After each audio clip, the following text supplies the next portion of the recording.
Hello, everyone. My name is Elijah Kinnear. And I'm Tommy Mulcairns. And welcome to Deconstructing Politics. It's been a while. It's been a while since we've had another classic, just the two of us. Yeah, show. We've been busy recently. We've been doing some cool things. Doing some cool things in our city. A little bit of pro-Palestine work or whatever. As you know.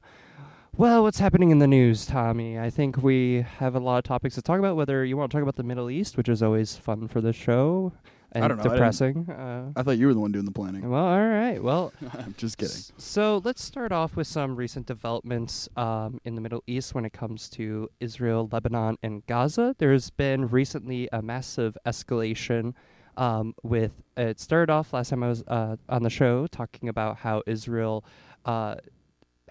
bombed Lebanon with the pagers. With pagers, exploded a bunch of pagers, which was basically an act of terror on Lebanon. And then they started sending missiles, and now there's even plans for a ground invasion of Lebanon, launching Israel into another front of the war. This has been going on for a while. I mean, because the crux of why Israel is doing what it's doing is Hezbollah, right? So, and Israel and Hezbollah have been going at it for a while. I think the escalation was inevitable, just with the way that Israel has been acting, completely lashing out, feels open to just do whatever it wants to do, and is completely fine dragging the world into World War III. So, like, they were going to escalate. America refuses to pull them in. This was just inevitable. Almost definitely. I mean, and then we had those recent missile strikes from Iran, which launched into Israel, targeting military targets and I believe the headquarters of, is it Mossad? I don't know. The Israeli CIA, essentially, which was a massive escalation. I mean, as Israel continues to enact a genocide, and as it continues to be aggressive towards its neighbors, you're only going to expect to see things to escalate more and more out of control. And especially with those strikes in Lebanon, they've hit UN forces. Well, they hit civilians, right? Like they've killed a few Hezbollah leaders, but for the most part, they've been surprisingly, and this is really interesting because Israel almost never kills civilians.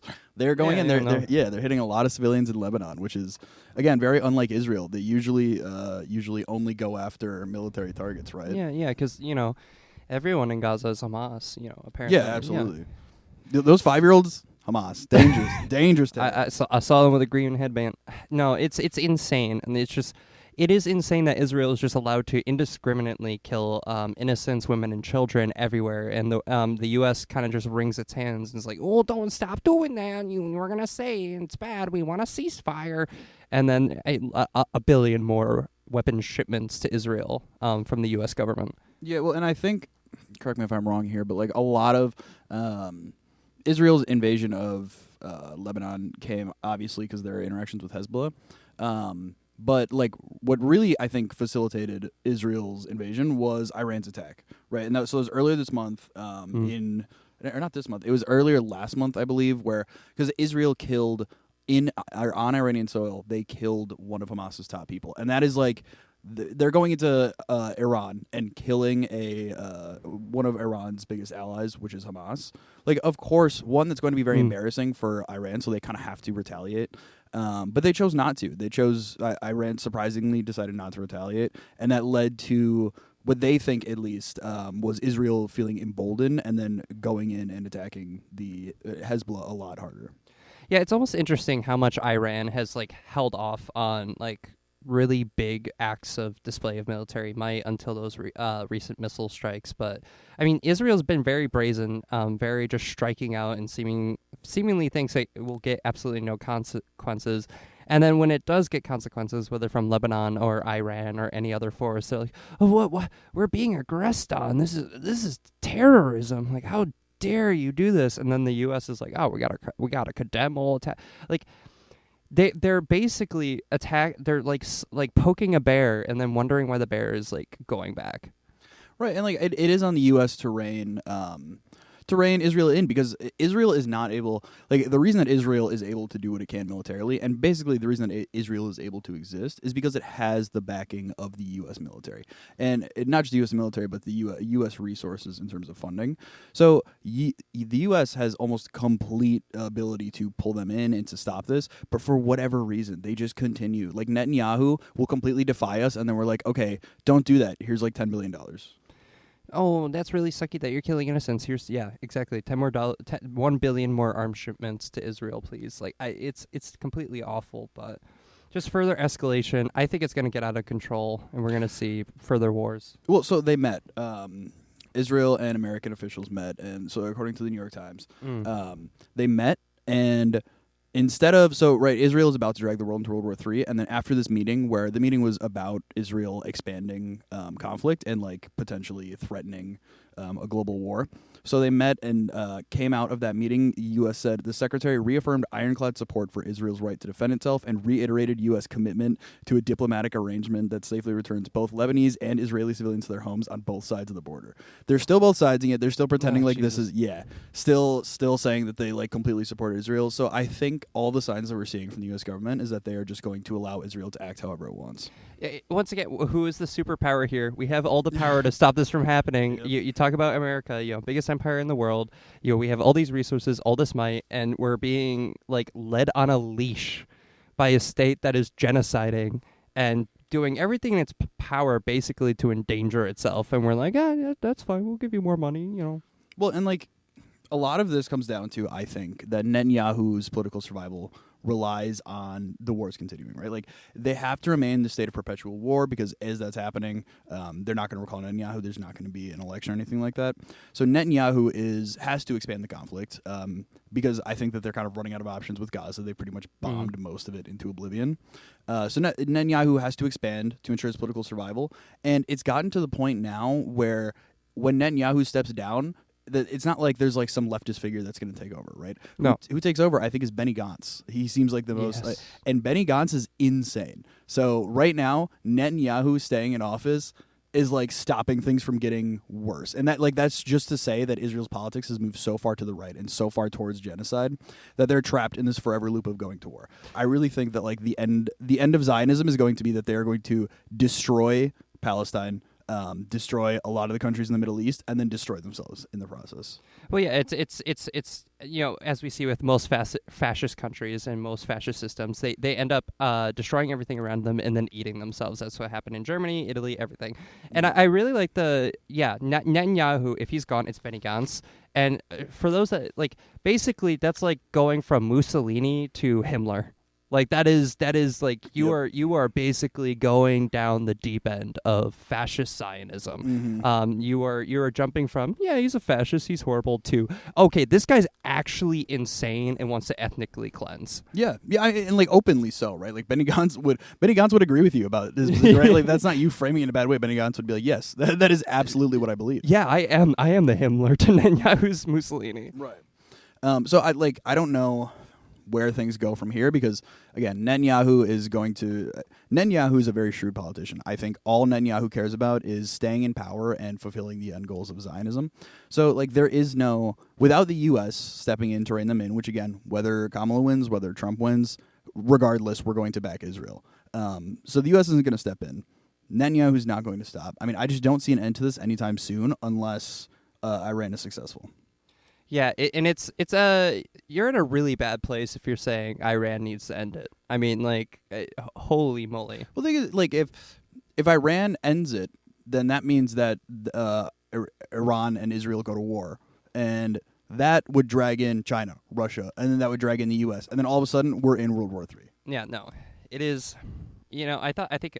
It's very interesting that like everyone during the Ukraine and Russian war was just like, this could spark World War III. I mean, you have NATO and Russia clashing heads. I don't think a lot of people appreciate just like how many foreign ties are invested, like especially in Iran. Mm-hmm. Like what a war between those two would mean.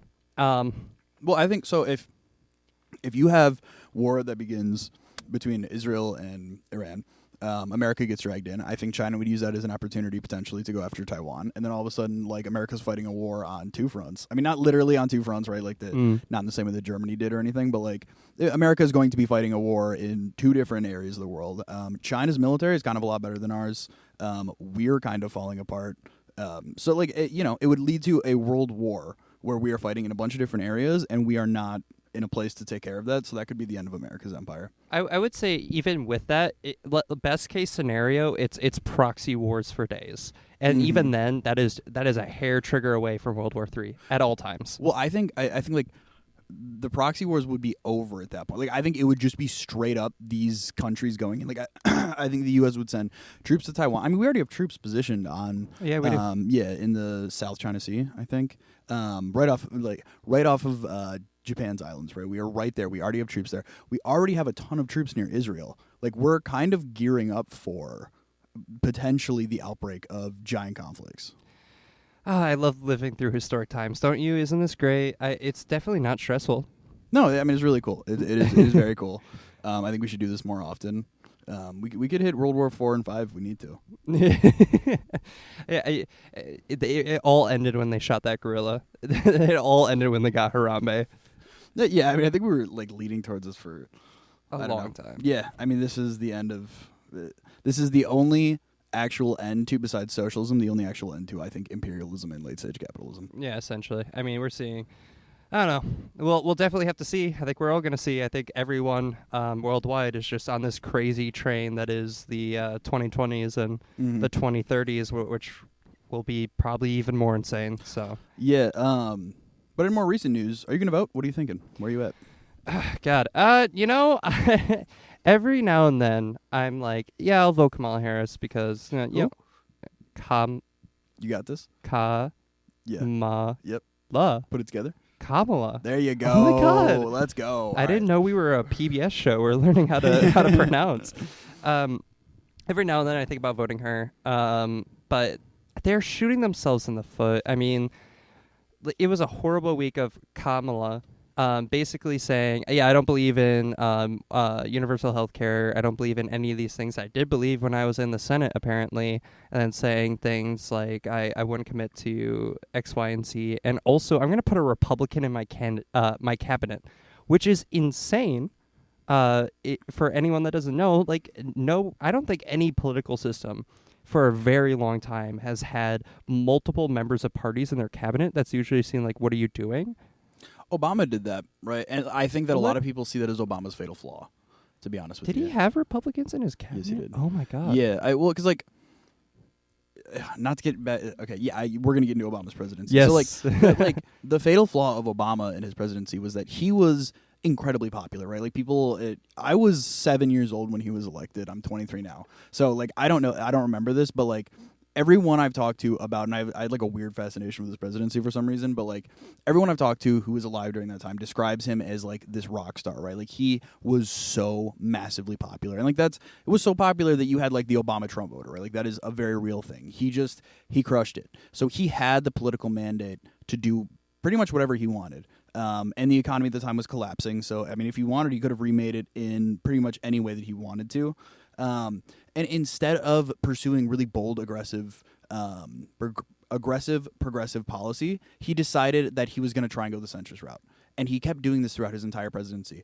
And what I don't think he realized until later on was that, like, Mitch McConnell and the Republicans understood that if they compromised with him, that was terrible with their base. So if they wanted to win elections, all they had to do was oppose every single thing he did. There was no shot he would ever get Republicans. But he kept trying to appeal to Republicans, and he wound up not being able to do really anything. Like, he was not a super effective president in terms of policy because he was trying to compromise the whole time. And I think you're probably going to see the same thing with Kamala. And it's especially interesting because she almost would have a similar mandate, I feel like, at this time. I mean, she's running against a very unpopular, very fascist candidate.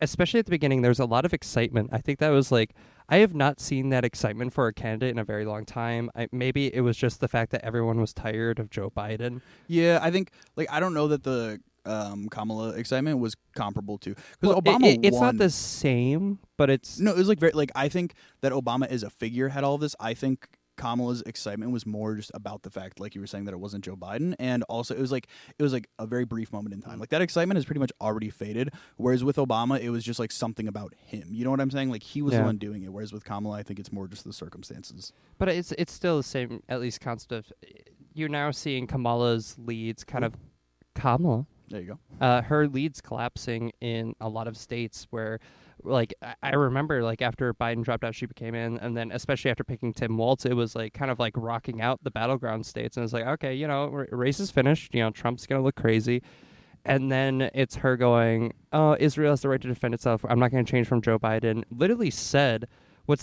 she was asked, easy, softball, how are you gonna differ from Joe Biden policy? And she said, oh, I don't differ. Yep. Except in one way, which I'm gonna have a Republican in my cabinet. Yeah, And then you see all this shrinking and everyone going, oh, okay, it's more of the same, which was what she needed to not do. mm-hmm. She needed to be like, I am different from Joe Biden. I'm gonna be doing different from him. We're gonna actually be hitting progressive policy. We're gonna be doing all these things. And no, Yeah, I mean, I think it's like, I think the Democratic Party is so like this belief has an iron hold on them that like the only way to win elections is to appeal to these like mythical voters in Michigan, Wisconsin, and Pennsylvania who are like swing voters who will go either way, and the best way to do that is to try and be Republicans, right? Like that is how the Democratic Party operates. I think it's just taking the wrong lesson from the Obama Trump voters. They seemingly have this idea that like Obama Trump voters may be like winnable, or another great one is the Mitt Romney voter, the mythical Mitt Romney voter, someone that voted Mitt Romney in 2012 that may have voted for Biden in 2020. Oh, we just need a bunch of those, which if they do exist, there's not nearly enough. Yeah, and I don't even think that I think that they exist in like the Liz Cheneys of the world, but I don't think I think Kamala thinks she's going to win by getting Liz Cheney out to events with her. I think that is such a miscalculation. I just don't think that they're like. I was listening to the New York Times The Daily, and they were at the end of the show. They asked Stead Herndon, who runs the campaign show. They asked him like, "Who's the one voter that you remember?" And Stead was like, "The one person I talked to who actually was like a like who the Democrats think a bunch of voters are like they were really passionate about abortion, but also like cared about the economy and thought Trump was better on the economy and the border. And like they said on election day, who they're going to vote for depends on whatever they're feeling in the car on the way there. That is what Democrats think most voters are like. And I think it just shows something that like Stead Herndon spent years traveling around the country or not. Yeah, he spent like the past 2 years traveling around the country talking to as many voters as possible. And he only found one of those people, Yeah. They barely exist. They exist as a concept, and and even then they exist in a car ride on the way to a polling booth. The much greater amount of voters is ones that are disaffected by the system that you need to give them a reason why to vote, give them a reason why to care, which is probably is still like most Americans. And then even then the people like myself and many others that are progressives that are like, if you just give me something, if you give me reasons to support you, if you stand up to the genocide happening in Gaza, if you really push these things, maybe I'll vote for you because I do want to stop Trump. He is a fascist. I think it'd be very disastrous if he won. But what I'm seeing now is just Kamala Harris. Kamala. How is she different on immigration compared to the Republicans? It's about a hair thin. About a hair thin, if that. There is no difference. Like that's the thing is like in trying to appeal to these voters, Democrats have disenfranchised so much of their base and have lost so much of it that like it comes down like all of a sudden Kamala Harris and Donald Trump, that's like a razor thin margin about who's going to win the election. It is neck and neck right now. And they think that is just because like, oh, the country's become polarized, which is true. But I think more broadly what's been happening is that people who voted in like 2016, 2020 just get disenfranchised because the Democrats keep trying to appeal to this mythical voter and wind up doing nothing that would excite their base. The times that like Kamala was actually in the lead was when she was actually exciting her base. Like you were saying, like when Tim Walz, when she picked Tim Walz, like everything she did before the convention where she was acting like a progressive actually did so much for her support. And the takeaway that she had from that and like her team had from that was like, okay, now we need to appeal to the middle again. And now you're seeing it's neck and neck. Like no one's excited about it. I'm not going to vote because of Gaza. That's a completely separate thing. But like, I think that there are a lot of people who just don't care anymore, aren't going to vote for her. Yeah, it's not on the fault of voters what happens in November, which is quickly coming up. It is I think about 3 or 4 weeks away. Whatever happens then is not going to be up to the voters. It's not their fault how they vote. It is up to the Democrats to actually excite and bring out their base. And right now, they're basically doing everything they can to chase this mythical base that won't vote for them and sacrificing what they do have. 100%. I mean, I think that, like, for a democracy to function, voters have to be voting for the person that they think is best. They cannot be voting because they want one party to win over the other, right? But, like, that is the way that Democrats always frame it. And like when you say that the base is eroding because Democrats keep moving towards the middle, the Democratic establishment and, like, their interns and stuff will tell you that then those people were never actually progressive in the first place. They actually don't care about any of these issues. When it's like, no, like, they care about these issues. Kamala's not doing enough on them, so they're not going to vote for her because yes, Trump is going to be worse. No one disputes that whatsoever. I think the problem, though, is that, like, they're not motivated to vote for her because they don't feel like she represents their beliefs, you know? And Yeah. they say that, like, oh, well, they should be voting on strategy. Like, no, again, that is not how a democracy can or should function. It definitely isn't how it should function. And I think one of the things that people don't understand is when we talk about, like, not voting for Kamala Harris, Kamala Harris, God dang it. When we talk about that, it's not about, like, we want Trump to win. Of course not. But we recognize how much damage this like lesser evilism and how much damage the idea of trying to chase after that mythical voter has done. I saw a really good take on it, which was Donald Trump, even if he doesn't win in November, has won the narrative. Look at how much Democratic policy has changed and messaging has changed on immigration and all these other issues. They have sacrificed so many of their positions in an effort to chase this quote-unquote centrist voter, this swing voter that is in their minds, where they are moving more and more to the right. I would even say the Democratic Party and their messaging right now is way different post 2016. I mean, 2018 Democrats, that was like kind of like after Bernie, you had all these progressive ones, you had AOC win, you had all this stuff. They suddenly, like, going into the 2020 primaries, I remember this, you asked those candidates, do you support Medicare for all? A lot of them said yes. A lot of it. Kamala Harris herself said yes. Kamala Harris herself said yes. There was such a leftward change where a bunch of people were like, well, Bernie would have won. You know, Bernie said all these things. He excited the base. Let's, kind of try to appeal to that. Biden wins, and now they're, oh, well, we're going to move back. And now they've sacrificed so much, especially on immigration, which was, I remember 2016 to 2020 being so much about, look at the kids in cages, look at the border policy. We should open it up. We should make it easier. We should be doing all these things for immigrants. And you would not hear a peep outside of the squad from a Democrat about that now. It is not all about border control. It is all about policy that would seem pretty mainstream Republican 10 or so years ago. So and people recognize that, and that is what we have lost. And if Kamala Harris wins again, and they don't, if Kamala Harris wins again, and they don't learn their lesson, that's, they're not going to. Like, she's kind of made that clear, right? And, like, I was having a conversation with someone about this yesterday where they were like, well, okay, but you care about Gaza, which, again, like, Gaza's my defining issue. I just refuse to support anyone who continues to fund Israel as Israel drags us into war and commits a genocide. But, like, they were saying, you support, like, your big issue is Gaza. Don't you think that we would have more ability to pressure Kamala if she won? Then, like, the left is not going to pressure Trump. Like, the actual left in America is not going to be able to pressure Trump. But if you were going to be able to pressure Kamala, you would need leverage, right? And what better leverage is there than winning the election? And Kamala has already said to people who care about Gaza, like, I don't want your vote. I don't care about it. She's already, like, if there was a time where we could pressure her to move left, it would be during the election. And she's already said, like, I'm basically F you to those people. And like, if she's not willing to compromise now or even move slightly to the left or even just placate them with words, she's not going to be movable. No, and we tried. I mean, we have tried. It's not like the left wasn't doing this throughout. Uncommitted, yes. It wasn't like the uncommitted movement wasn't trying this throughout. And what happened at convention? They were shut out, completely ignored. The leaders of the uncommitted movement were not allowed to speak. There was no Palestinian Americans allowed to speak on the convention floor. Basically, they completely shut out and ignored, at the detriment to themselves, of course, to the detriment of themselves. But that was the choice they take, and that is the choice they continue to take. So what can my argument, my what I want to say to that person is, so how is that going to be different when she's elected?